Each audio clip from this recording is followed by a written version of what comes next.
अस्सलाम वालेकुम। I hope आप सब लोग ठीक होंगे और गुड हेल्थ के अंदर होंगे। लास्ट टाइम हमने 1.2 को क्लियर किया। आज जो है हमारे पास थोड़ी सी आगे थ्योरी आ रही है, उसको देखते हैं। Application of real numbers in daily life के डेली लाइफ में हम रियल नंबर्स को कहाँ पे इस्तेमाल करते हैं। तो इसके आगे यूजेस लिखे हुए हैं। साइंस एंड इंजीनियरिंग में हम इस्तेमाल करते हैं, जैसे फ़िज़िक्स में मैकेनिकल सिस्टम, इलेक्ट्रिकल सर्किट्स वगैरह को डिज़ाइन करने के लिए। उसके बाद मेडिसन और हेल्थ में हम इसको इस्तेमाल करते हैं।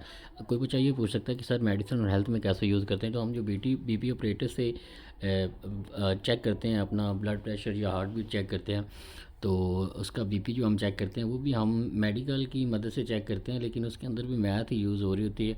वो जो कहते हैं आपका जी ब्लड प्रेशर 110 है या 80, इतना जितना भी होता है वो नॉर्मल, तो वो जो होता है वो भी मैथ के नंबर्स ही हैं, वो रियल नंबर्स ही है जो हमें बता रहे होते हैं। और अगर हम कोई मेडिकल की कोई चेकअप करवाते हैं या वो हमें रिपोर्ट लिख के देते हैं, तो उसके अंदर भी वो कुछ पॉइंट्स होते हैं। अगर उस पॉइंट से अगर आप ऊपर चले जाते हैं, जैसे हम बुखार की बात करते हैं, तो 98.6 जो होता है वो नॉर्मल टेम्परेचर होता है बॉडी का फ़ारेनहाइट के अंदर। अगर 98.6 से ऊपर टेम्परेचर चला जाता है तो डॉक्टर कहता है जी आपको जो फ़ीवर हो गया।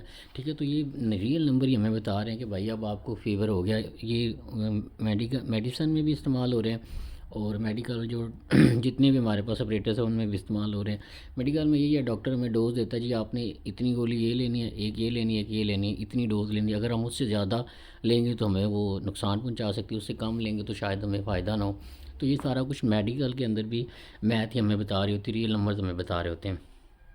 उसके बाद इन्वायरमेंटल साइंस में, क्लाइमेट मॉडलिंग में और पॉपुलेशन मॉनिटरिंग वगैरह में भी हमारे पास इस्तेमाल होती है। जैसे 2025 का सर्वे हो तो ये अब इतनी पॉपुलेशन है पाकिस्तान की, 2024 में इतनी थी, इतने लोग बच्चे हैं, इतने जो हैं अडल्ट हैं, इतने बुज़ुर्ग हैं।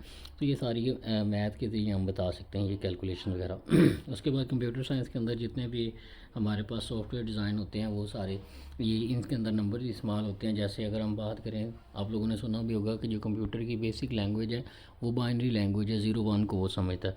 ठीक है, तो वो भी मैथ का हिस्सा है। इसी तरह नेविगेशन में और ट्रांसपोर्टेशन में इस्तेमाल होता है, सर्विंग और आर्किटेक्चर में इस्तेमाल होता है, स्टैट्स एंड डाटा वगैरह में इस्तेमाल होता है। ठीक है, उसके बाद आगे चलते हैं। पहला क्वेश्चन है हमारे पास, रियल लाइफ की प्रॉब्लम्स हम डिस्कस करते हैं। The sum of two real number is 8 and the difference is two find the number. तो हम सबसे पहले लेट कर लेते हैं कि ए और बी दो नंबर हैं और उनका सम क्या है 8 है, तो ए प्लस बी 8 के इक्वल लिख लेते हैं, और उनका जो डिफरेंस है वो किसके इक्वल है, 2 के इक्वल है, तो ए माइनस बी 2 के इक्वल लिख लेते हैं। तो यहाँ पे अगर हम देखें दोनों के कोफिशिएंट, ए का भी कोफिशिएंट 1 है, दोनों क्वेश्चन में बी का भी 1 है, तो अगर हम इन दोनों को ऐड कर दें 1 और 2 को, तो बी से कैंसिल हो जाएगा, तो ए की वैल्यू आ जाएगी। तो इनको ऐड करते हैं, तो बी से बी कैंसिल हो जाएगा, लेफ़्ट साइड पे ऐड हो जाएगी, तो ये 2a आ जाएगा। यहाँ पे ऐड करेंगे तो 10 आ जाएगा, 2 इधर मल्टीप्लाई और उधर जाकर डिवाइड होगा तो 5 आ जाएगी। तो ए की वैल्यू 5 आ गई। इस ए की वैल्यू 5 को उठाएं और इक्वेशन नंबर 2 में या 1 में जिसमें मर्ज़ी पुट कर दें। ए की वैल्यू को 5 पुट करेंगे तो ए इधर रहेगा, बी तो बी को इधर रहने देते हैं, 5 उधर जाके माइनस का हो जाएगा, तो 2 -5 हो जाएगा। इसको सॉल्व करेंगे तो -3 आएगा, माइनस से माइनस काट जाएगा तो b = 3 आ जाएगा। तो जो दो नंबर हैं जिनको हम सम करें तो वो 8 बने, और अगर उनका डिफरेंस लें तो वो 2 बने, वो ये दो नंबर है, a 5 है और b क्या है 3 है। अगर इन दोनों को ऐड करोगे तो वो हमारे पास क्या बनेगा 8, और अगर इन दोनों को सब्ट्रैक्ट करोगे डिफरेंस लोगे तो वो 2 बनेगा। ये हमने पहली रियल लाइफ की एग्जांपल जो है उसको डिस्कस कर ली। नेक्स्ट हमारे पास टेम्परेचर कन्वर्जन कि अगर हमारे पास केल्विन में केल्विन में या सेल्सियस में या फ़ारेनहाइट में टेम्परेचर दिया हुआ, तो हम उसको एक जो है कैलकुलेशन से दूसरी में लेके जा सकते हैं। जैसे हमारे पास ये केल्विन का स्केल दिया हुआ है, ये सेल्सियस का दिया हुआ है और ये फ़ारेनहाइट का दिया हुआ है। अब ये बात आपने याद रखनी कि जो केल्विन का स्केल होता है वो 0 से स्टार्ट होता है और कहाँ तक जाता है 373.15 तक जाता है। जो सेल्सियस का स्केल है वो हमारे पास -273.15 से लेकर 100 तक जाता है, और इसी तरह हमारे पास जो फ़ारेनहाइट का स्केल है वो -459 से 459 से 7.67 से लेकर 212 तक जाता है। तो ये आपने याद रखना है, MCQ उसमें पूछा जा सकता है। तो ये ज़ीरो केल्विन सिर्फ 0 से स्टार्ट होता है, लेकिन अगर हम बाकी की बात करें सेल्सियस की या फ़ारेनहाइट की तो वो ऊपर चला जाता है। ठीक है, ज़ीरो उसका इनका स्टार्टिंग पॉइंट ये दोनों का है, ये याद रखना आपने। नेक्स्ट हमारे पास, अगर हमारे पास केल्विन में दिया हुआ टेम्परेचर जो है सेल्सियस में दिया हो तो हम उसको केल्विन में कन्वर्ट कर सकते हैं। कैसे, जितना केल्विन, ये अपने तीनों फार्मूला याद करने में आपको कहूँगा कि 2 मिनट आप वीडियो को पॉज कर दें और ये ना इनको पहले एक बार रिवाइज़ कर लें और इनको अच्छे तरीके से मेमोराइज़ कर लें। तो अगर हमारे पास सेंटीग्रेड में टेम्परेचर दिया हो तो केल्विन में करने के लिए क्या करेंगे, K is equal to centigrade temperature, उसमें 273 ऐड करेंगे तो वो केल्विन में चला जाएगा टेम्परेचर, ठीक है। और अगर हमारे पास फ़ारेनहाइट में दिया हुआ तो उसको केल्विन में हम इस फार्मूले से कन्वर्ट कर सकते हैं।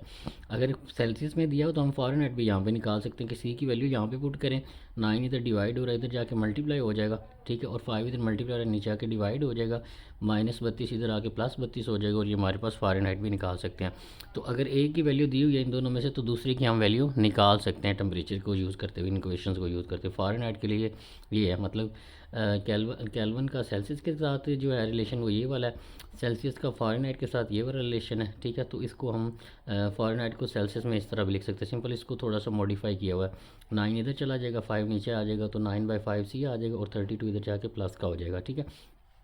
आगे हमारे पास एग्जांपल भी की हुई है normal human body temperature is 98.6 Fahrenheit, ठीक है। तो जो बॉडी टेम्परेचर होता है, हम डॉक्टर के पास जाते हैं, अगर हमें फीवर वगैरह हो तो वो हमारे थर्मामीटर हमारी जो है ज़ुबान के नीचे रखेगा और कहेगा इसको ज़ुबान के नीचे रखे, तो 2 मिनट के बाद वो उठाता है, निकाल के चेक करता है। अगर हमारा टेम्परेचर जो है थर्मामीटर के ऊपर 98.6 से ऊपर चला जाता है, फॉर एग्जांपल 99 पे या 100 पे या 101 पे चला जाता है, तो वो इसका मतलब हमें टेम्परेचर हो गया। तो ये टेम्परेचर दिया हुआ है बॉडी का फ़ारेनहाइट में, convert into the Celsius and kelvin scale. तो हमने इसको सेल्सियस में कन्वर्ट करना है और केल्विन में कन्वर्ट करना है। तो हमें क्या गिवन है, फ़ारेनहाइट में दिया हुआ है, फ़ारेनहाइट का और सेल्सियस का आपस में ये वाला रिलेशन है। तो सबसे पहले क्या करें, ये आपको याद होना चाहिए डायरेक्ट। तो यहाँ पे फ़ारेनहाइट की वैल्यू पुट करते हैं, 98.6 माइनस 32 करेंगे तो बाकी हमारे पास 66.6 रह जाएगा। 9/5 5/9 एज इट इज़ आ जाएगा। इसको सॉल्व करेंगे 9/5 को तो वो 0.55 आएगा, उसको 66.6 से मल्टीप्लाई कर दो तो 37 डिग्री हमारे पास जो है वो टेम्परेचर आ जाएगा। यहाँ से हम एक और बात कर सकते हैं कि अगर हम नॉर्मल है, हमें बुखार वगैरह नहीं है, तो अगर टेम्परेचर जो है 98.6 है फ़ारेनहाइट के अंदर, तो अगर कोई आपसे पूछता है कि सेल्सियस स्केल में आपका टेम्परेचर तब कितना होगा, तो वो कितना होगा, 37 डिग्री होगा। ये आपने याद रखना जनरल MCQ के लिए। नेक्स्ट हमारे पास है, हमने इसको केल्विन में कन्वर्ट करना है, तो केल्विन में कन्वर्ट करने के लिए हमारे पास ये वाला रिलेशन यूज़ होगा। तो पहले हमारे पास सी नहीं था, हमने सी निकाल लिया, यहाँ पे सी की वैल्यू पुट कर दें, 37 आ जाएगी, और ये 273 डिग्री इसमें ऐड होके तो 310 हमारे पास केल्विन जो है, हमारे पास केल्विन में टेम्परेचर बनेगा। तो 3 टेम्परेचर हमने डिस्कस किए हैं। फ़ारेनहाइट के अंदर जो नॉर्मल बॉडी का टेम्परेचर होता है वो 98.6 होता है, सेल्सियस में 37 डिग्री होता है, और केल्विन के अंदर क्या होता है, 310 केल्विन होता है। तो ये आपने MCQ के लिए भी इसको याद रखना है जी। तो नेक्स्ट हमारे पास है प्रॉफिट एंड लॉस, कि अगर हम कोई चीज़ बाय करके लाएं, फॉर एग्जांपल हमने एक मोबाइल लेके आए हैं 50,000 का और वो हम 52,000 का सेल कर देते, तो हमें प्रॉफिट कितना हुआ, उस पर प्रॉफिट परसेंटेज कितनी बनेगी हमारे। और अगर हमने कोई चीज़ प्रोडक्ट बाय की है और हमने सेल किया, लेकिन हमें उसमें कम जितने की हम लेके आए थे उतने की नहीं बिकी, कम पैसों की बिकी है, तो इसका मतलब हमें घाटा पड़ जाएगा। तो घाटा कितना पड़ा है या लॉस कितना हुआ है, या इसी तरह हमारे पास लॉस परसेंटेज कैसे निकालते हैं, इन क्वेश्चन में हम वो देखते हैं। तो सबसे पहले द ट्रेडर में भी अर्न प्रॉफिट और इनकर लॉसेस, मतलब वो कह रहा है कि जो भी इंसान चीज़ें बेचता है या ट्रेडर जो होते हैं कुछ चीज़ें लेके आते हैं, उन्हें मुनाफा भी हो सकता है और नुकसान भी हो सकता है, तो हम उसकी तरफ चलते हैं। तो अगर प्रॉफिट किसी चीज़ में से हुआ है तो उसको कैसे देखेंगे, तो प्रॉफिट कैसे निकालेंगे, प्रॉफिट निकालने के लिए आप क्या करेंगे, जितने की आप चीज़ सेल कर रहे हैं वो उसमें से हम माइनस कर देंगे जितने की हम लेके आए थे। तो इसको सेल प्राइस कहते हैं और इसको कॉस्ट प्राइस कहते हैं, जितने की हमने ख़रीदी थी और ये जितने की हमने बेची है। तो SP सेलिंग प्राइस होती है और CP कॉस्ट प्राइस होती है। तो सेल प्राइस में से जितने की हमने सेल की और जितने की हम लेके आए थे उसको उसमें से माइनस करेंगे तो ये प्रॉफिट आ जाएगा। और अगर हमने प्रॉफिट परसेंटेज निकालनी है तो उसका फार्मूला क्या बनेगा, ये जो प्रॉफिट आपने निकाला है जितने की आपने सेल की उसमें से हमने माइनस जितने की हमने ख़रीदी थी वो करेंगे तो P आ जाएगा। प्रॉफिट के ऊपर रखें, नीचे जितने की आपने ख़रीदी थी कॉस्ट प्राइस वो लिखें, मल्टीप्लाई बाय 100 करवा दें और 7 परसेंटेज निकाल दें, तो ये जितना आपको उसमें प्रॉफिट आया है परसेंटेज में वो आप निकाल सकते हैं। इसी तरह लॉस के लिए आप क्या करेंगे, लॉस में से हमारे पास क्योंकि लॉस तब होता है जब हम ज़्यादा पैसों की लेके आए और कम पैसों में हमने सेल की हो, तो अब हम क्या करेंगे, कॉस्ट प्राइस में से जो सेलिंग प्राइस है उसको माइनस करेंगे। ये याद रखना है, इसको मिक्स नहीं कर लेना। अगर प्रॉफिट हो रहा है तो सेल प्राइस में से कॉस्ट प्राइस को माइनस करेंगे, और अगर लॉस हो रहा है तो कॉस्ट प्राइस में से सेल प्राइस को माइनस करेंगे, क्योंकि अब कॉस्ट प्राइस हमारी बड़ी होगी और सेल प्राइस कम होगी। ठीक है। और अगर इसका परसेंटेज लॉस में निकालें तो जो लॉस आया उसको ऊपर रखें, नीचे कॉस्ट प्राइस रखें, मल्टीप्लाई बाय 100 करवा दें और साथ में परसेंटेज का सिंबल लगा दें, तो ये हमारे पास इस तरह से इसका लॉस आ जाएगा। जैसे कि हमारे पास इस क्वेश्चन में देखते हैं, हमेल परचेज्ड अ बाईसाइकिल, उसने एक बाईसाइकिल ख़रीदी है 6590 की एंड सोल्ड इट, सेल कितने की कार है 6850 की, फाइंड द प्रॉफिट परसेंटेज, तो जितना उसको प्रॉफिट हुआ है वो आपने निकालना है। तो 6590 की वो लेके आया और 6850 की वो सेल कर रहा है, तो इसका मतलब उसे प्रॉफिट आया, क्योंकि कॉस्ट प्राइस कम है और सेल प्राइस ज़्यादा है। तो प्रॉफिट कैसे निकालेंगे, जो सेल प्राइस है उसमें से कॉस्ट प्राइस को माइनस कर देंगे।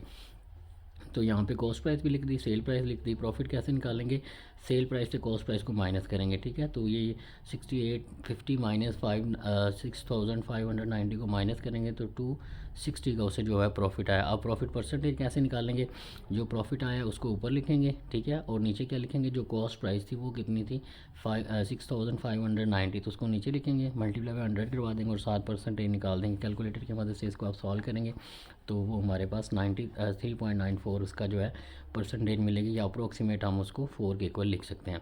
नेक्स्ट हमारे पास है उमैर बॉट अ बुक, उसने एक बुक ख़रीदी है 850 की एंड सोल्ड इट 720, इसका मतलब उसने ज़्यादा पैसों की ख़रीदी है और कम पैसों में सेल कर रहा है।